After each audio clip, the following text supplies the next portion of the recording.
Alors, en cours de session, tu vas avoir des pièces que tu vas avoir tournassées, qui vont être signées et que tu vas vouloir qu'elles soient cuites une première fois pour que tu puisses les émailler. Ces pièces-là, dès qu'elles sont finies de tournasser, dès que tu as posé ta signature sur une pièce, j'aimerais que tu viennes les poser sur les tablettes. Ici, on est près de l'entrée de la salle des fours.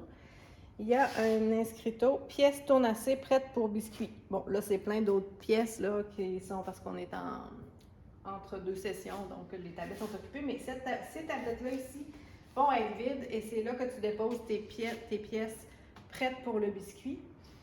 Tu vas faire ça pour deux raisons. Pour que moi, dès que ça c'est plein, je pars un biscuit, puis là, tu sais, quand j'ai assez de pièces, je peux faire une cuisson, puis on peut poursuivre les étapes. Puis tu vas faire ça aussi parce que tu vas être content de dégager de l'espace sur ta tablette personnelle.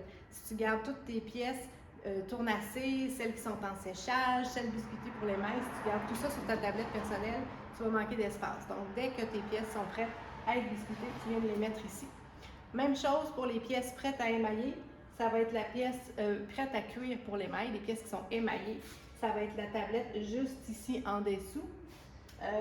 Et moi, ben, quand j'ai assez de pièces, là, quand ça c'est rempli, c'est à peu près une fournée.